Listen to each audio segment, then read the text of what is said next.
Me passa o lápis cor de pele?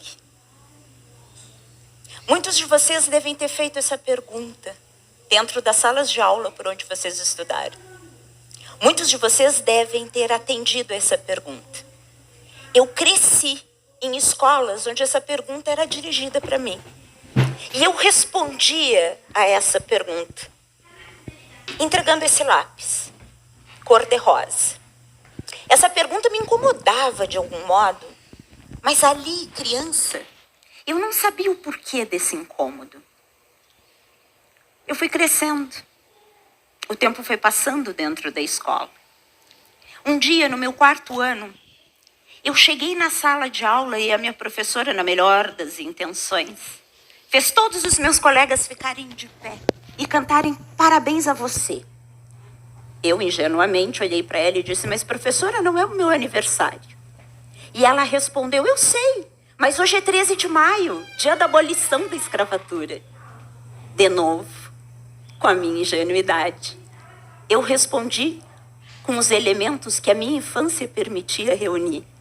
Mas eu nunca fui escrava. Essas experiências contrastavam absurdamente com a família onde eu nasci e com o modo como eu fui criada. Filha de uma mãe professora, de um pai policial civil e advogado. Na minha casa, o convite para ler, criar, produzir, imaginar, sonhar a pessoa que eu queria ser, nunca foi impeditivo.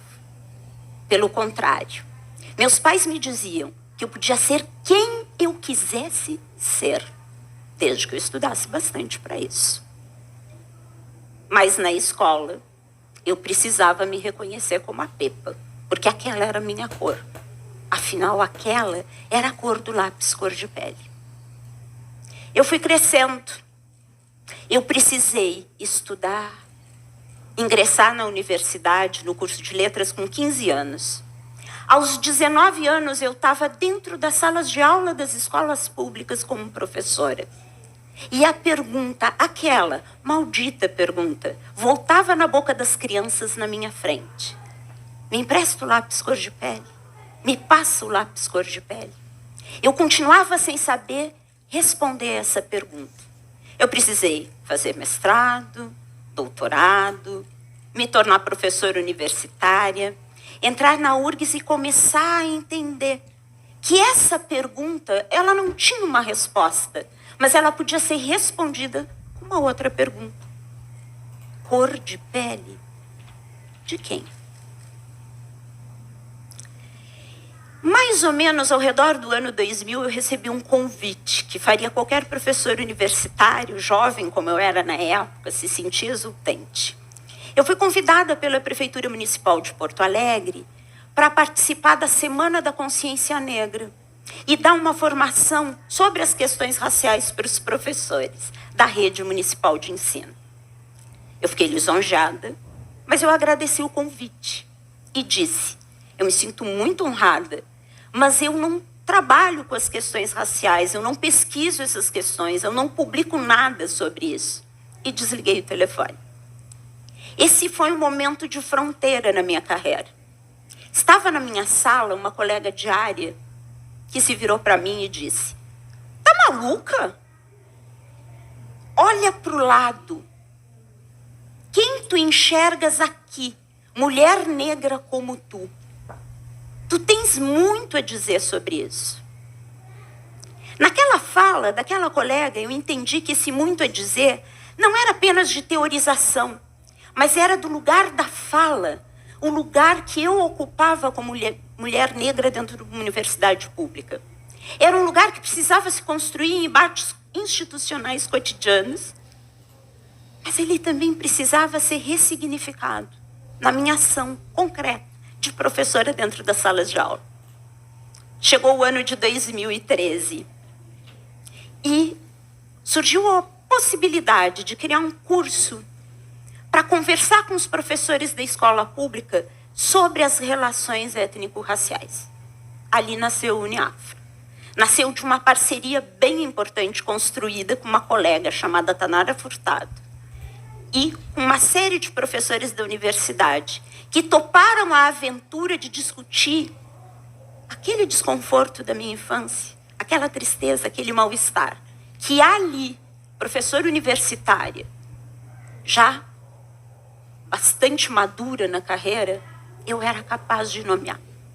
Meu desconforto tinha um nome. Minha tristeza tinha um nome. Racismo, esse é o nome do meu desconforto.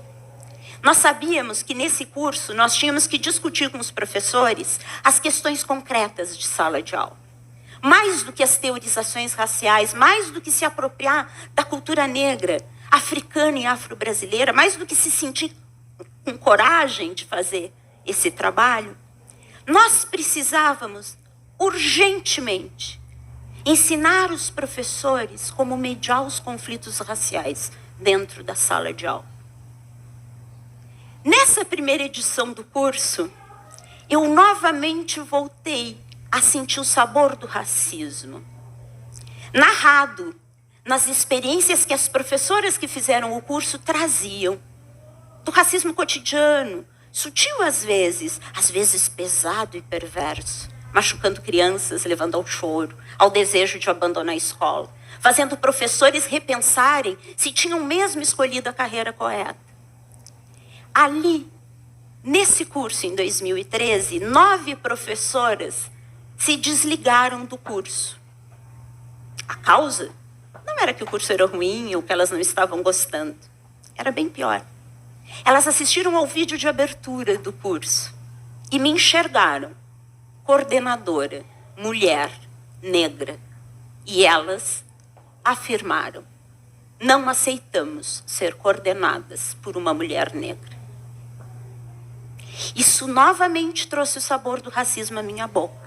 Mas diferente da infância, quando eu não tinha ferramentas, ali na universidade pública, cercada de colegas que tinham um desejo de fazer alguma coisa, eu me senti empoderada para pensar.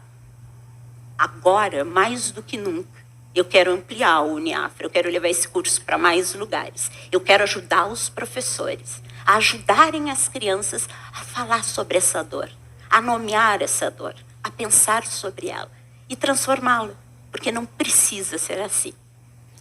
Novamente, eu pensei o que pode fazer as crianças pequenas, tão pequenas, que não sabem nomear essa dor, esse sofrimento, não sabem que isso se chama racismo, poder discutir as questões da pertença racial. O que pode fazer as crianças negras terem vontade de se assumirem como negras, terem vontade de dizer: essa é a minha cor e a minha cor é linda. Era preciso criar um material. Não existia disponível no mercado brasileiro nenhum estojo que propusesse às crianças, disponibilizasse tons de pele. Nós saímos batendo de porta em porta, Tanara e eu. Ouvimos não, ou pior do que isso, de muitas empresas, sequer a resposta, sequer aquele e-mail dizendo: olha, suas malucas, não temos interesse comercial nisso. Uma colega, escutando a minha tristeza com este não interesse, disse: conheço alguém que pode te ajudar. Nós fomos bater na porta de uma empresa local e aí nasceu esse estojo. Foi virando história. Desse nascimento eu lembro de um momento que para mim foi bastante marcante. O dia que nós fomos ver as cores, os bonecos, para escolher quais cores iam compor esse estojo, nós estávamos numa cafeteria. Era uma manhã mais ou menos fria. E nós estávamos empolgadas, Tanara e eu, como crianças que acabam de ganhar o presente de Natal, escolhendo as cores. E aí, o fabricante nos diz: calma, vocês têm que testar no papel, porque uma coisa é a cor no estojo, outra coisa é como o pigmento reage. E nós saímos pintando. E tinha uma garçonete num cantinho, nos olhando. E ela foi se aproximando e nos olhando.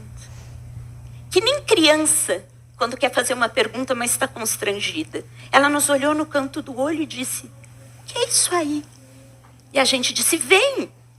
A gente está escolhendo umas cores para compor um estojo.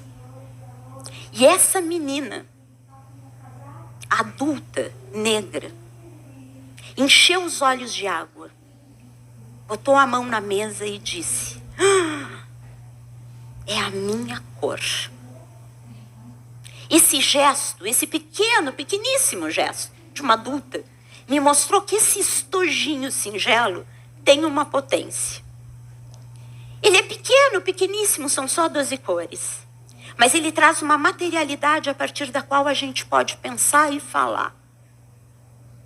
A cor da minha pele diz da minha raça. A cor da minha pele é definidora de quem eu sou.